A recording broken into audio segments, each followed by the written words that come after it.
So talk about the significance of this strike and what's now happening.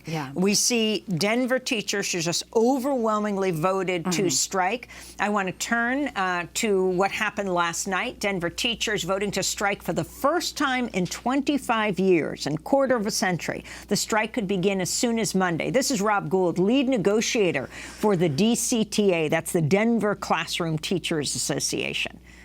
Tonight, Denver teachers overwhelmingly agreed to strike. 93% voted to strike. They're striking for better pay, they're striking for our profession, and they're striking for Denver students.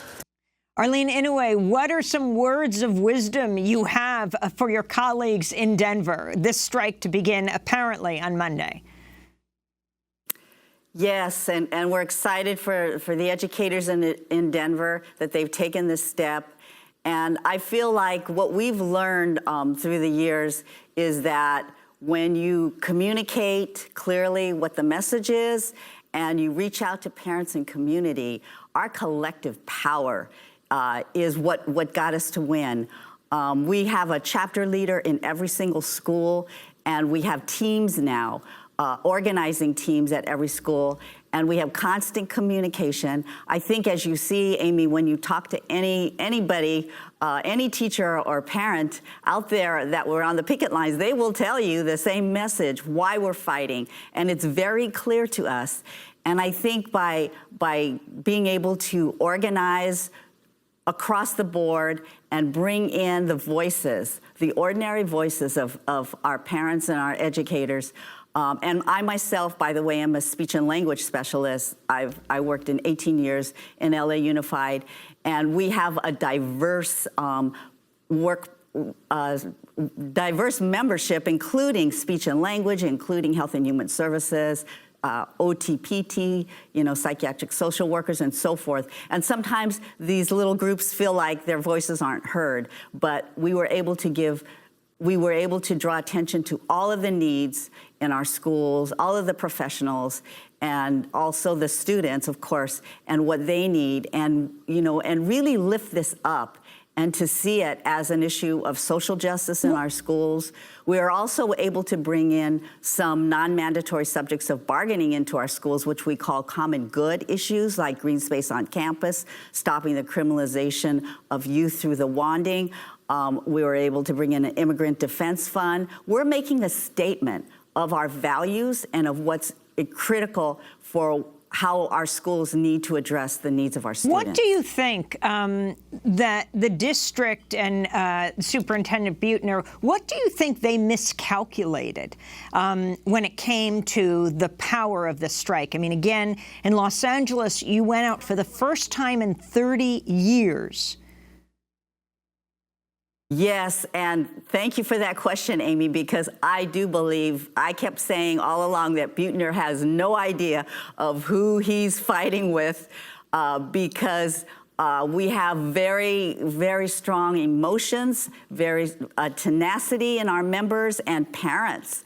As was reported earlier, they even went to his home to let him know how they feel and how serious this matter is. I think when you come together with all of the voices, and including our students, I gotta say, students are coming out in record numbers on the picket line.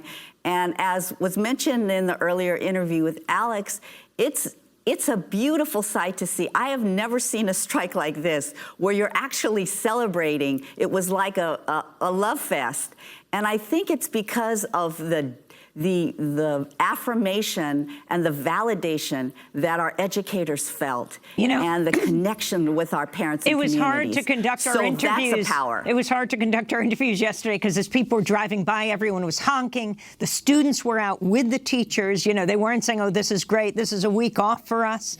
They were saying, no, through the rain, through the cold, we're here side by side because we know our teachers are here for us. Sarah, you used to live in Denver, and now you're covering the LA strike. And talk about Oakland as well, what's about to happen there. And let's just say, California and Colorado. These are two Democratic states. Jared Polis, now the governor of Colorado. And, of course, you have Gavin Newsom, and you have Eric Garcetti, the mayor of Los Angeles, who was the one who mediated these debates, the negotiations. Yeah, and Colorado was still considered a red state when I lived there. I left in 2004. But what we're seeing is the sort of return to the blue states of the teachers' rebellion, right? We saw last year was the sort of Red for Ed strike, although Colorado did have a day of action during all of that. But this all really began, again, in Chicago. There was reform movements in places like Massachusetts and New York. And it's been a real challenge to these Democrats because, again, California has been a blue state for as long as you and I can remember. And it is 43rd in per student funding. That is on the level with some of these Red for Ed states. And that is the same problem that they're facing in Oakland. It used to be one of the top in the country. It used to be one of the top in the country. And this is now Alex Caputo-Pearl will make the point that as the proportion of students of color in those schools went up, the amount of, per student funding went down. And so when you see these fights happening in these blue states, right? Again, Democrats have been in favor of charter schools. I mentioned Cory Booker earlier. We've, had this experience here in New York. It's been bipartisan policy to sort of beat up on teachers and argue that privatizing the schools will make them better. And we're finally really seeing really incredible pushback on that front, and it's changing the way a lot of people talk about it. It was notable when the NAACP came out for a moratorium on charter schools recently, right? They had been in favor of charter schools.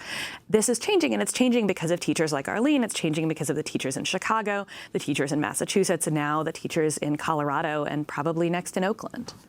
And Oakland? Yeah. In Oakland, I spoke to teachers. I was there in December, and the complaints are very similar to what they are in Los Angeles, right? They're overcrowded, they're underfunded, charter schools are cherry-picking the best students, and, that's the charter schools. On one hand, they can push them out, but on the other hand, you have to apply to get into charter school. So already you get the kids whose parents are more involved, who have time to do that, who are, as somebody pointed out to me, undocumented students, their parents, especially under Trump, are really afraid to fill out any form and put any information down. So that means that those kids don't get into charters because they're not applying to get into those charters. One of the things teachers kept repeating to me over and over yesterday was in charter schools, the teachers can be fired and the students can be fired. Yeah, we should mention that the accelerated schools, a charter school in Los Angeles, went out on strike with this UTLA strike starting last Tuesday. And yeah, they were telling me 40% turnover at that school among teachers. I mean, how do you do anything when you don't know if you're going to have your job next year? Well, we're going to continue to cover this wave of strikes. Again, Oakland, it looks like they're about to vote, and Denver teachers overwhelmingly voted to strike last night.